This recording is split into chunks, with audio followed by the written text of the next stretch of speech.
Hey guys, Kakarot197 again, this time with a review of the 144th scale high-grade remaster Mobile Ginn from the Gundam Seed series. Now, before we begin, once again, these remasters are only recolors of the original 2003 releases, so don't be expecting anything spectacular from these guys. This is pretty much just a 2003 model. So, to begin with, the colors. Now, I don't have anything to compare it with, well, from the original Ginn, but something I forgot to point out with the other reviews is that all of the pictures on the box and even on the manual are pictures of the original kit. I mean, there are only a handful pictures showing the remaster one, so like where to put the new decals you get. I think the politest way of putting it would be lazy. So, let's see. Well, this very light greenish white is gray on the original.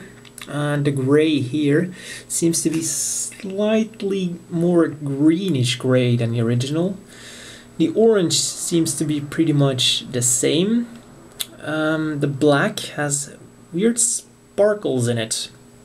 I'm not really sure why they did that. Maybe they want to make it look more realistic, but yeah, it's just a bit weird. It looks okay on the model, but I just don't really get it why they did it. And then there's also, just like the other remasters, a very nice metallic gray, but once again they have those weird lines and swirly things on them. I know there's a proper name for that, but let's see, like here it looks like I cut it with something, but it's just molded in the plastic. And there's another one just as bad on the other one, so let's see, all the way over here. It's really poor. They could have done a better job on that. And oh yeah, for color there's also the white here, and that's pretty much, yeah, that's identical to the original one. For stickers, you get two red stickers here, a black sticker for the visor, and then the pink one for the mono eye, and two black ones for the front skirts here. And that's all for stickers. Now, for articulation, I should point out the head is a bit wobbly on mine because I screwed up when trying to make the neck longer, so now it's a bit wobbly. So it is tighter when you don't screw anything up. So the head goes a bit up like that, bit down like that, and will turn around all the way. Now I should say I did manage to make the neck longer, so he'll go up all the way like that, and look down like that. And the arms go up about that far. Won't go any further because of this thruster piece here in the side armor. If you remove the shoulder armor, it will go up higher, but not like this. Arm will go up that until it hits the backpack, and we'll go back like that. Elbow goes up not quite 90 degrees, and then the hand will wiggle around. The backpack will go forwards and backwards somewhat.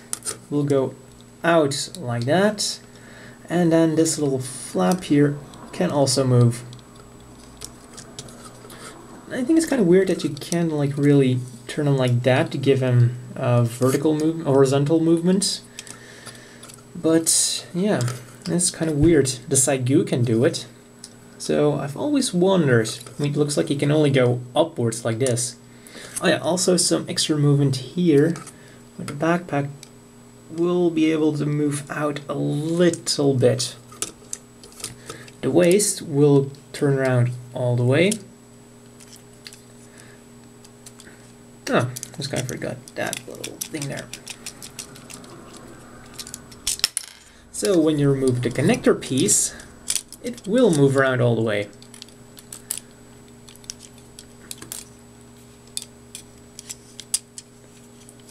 Like that. Front skirts are molded together but can be separated. Side skirts move out that far. Legs will go out that far forwards. Nicely like that. And backwards until it hits the back skirt. Legs are double jointed and give a really nice movement. Now this little flap here is articulated right that far, and this here is also articulated. And the foot will go out like that. The foot is on two joints. I'm not really sure if you can see it, but this here is connected. And then the foot itself is on a ball joint. Like this was just on a peg, so it will move that. And then there's an additional ball joint to give the foot some additional swivel. And side to side. And backwards like that. I think the foot should be able to move up higher if this flap is removed.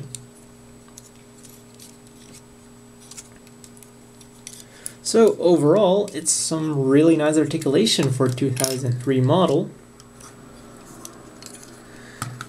For accessories, you of course get the machine gun and an additional holding hand for it. Now the cool thing about the machine gun is there's a little gap here and a peg here, and if you move the wings out of the way, see, you can peg it on here like that.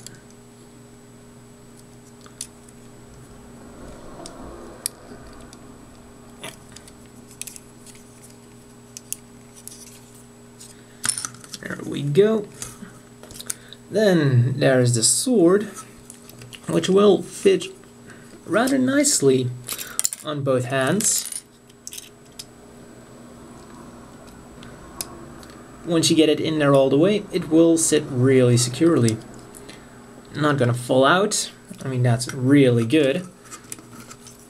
Especially older kids have a trouble holding swords or beam sabers. And then there's peg here and a hole in each of the side skirts, and we'll sit in there. Then two missile launchers, one on each leg,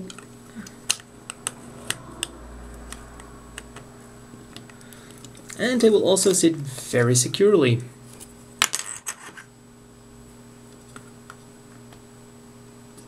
Go. And that's all of accessories you get. Now, let's get to the kind of coup d'etat of the remasters. The remaster accessories, the sticker sheet. Once again, this looks like you get a lot of stickers, but you're only going to use a handful of them. Yeah. It sucks, well, it just sucks harder and harder to keep saying it, but you're only going to use like 5 or 6 of this entire sticker sheet because these are all numbers for different mobile suits. Yeah. And of course, the connection to an action base. Like I already showed you guys, I have to pull it off. Now, a bit of a shame is that you have to remove the machine gun, slide it over here,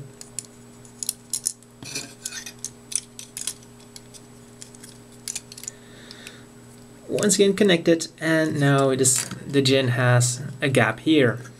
Yeah.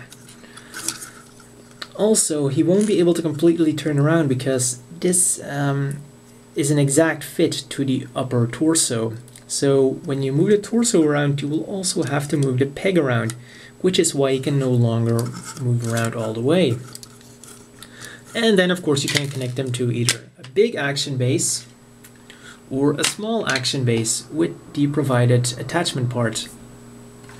Now, as always, the inevitable question is, do you want to buy this? Well, once again, I'll divide it up in two parts. Part 1, you already have the Ginn. Well, the selling points of the remasters are the sticker sheet. Well, like I pointed out, you can only use a handful of them, so this isn't really a selling point. The connection part for an action base. Well, guess what? It turns out you can already connect this to an action base without the added connection part. Yeah, sure, it kind of limits the leg movement a little bit, but you can do it. The other selling point, of course, is the color scheme, which is slightly different from the original Ginn. Now, because this is a mass production model after all, well, you might just want to get this one, because in the end, they'll be the same model, but slightly different, which is always nice when you have mass production models. So, if you really like the Ginn, or you want a little army of them, you could buy this guy to like have a little bit of variation, yet still the same. So that's that. Now, if you do not have a Ginn model, I could definitely recommend this guy. It's 1000 yen, and for that you get a nice list of accessories, nice movements.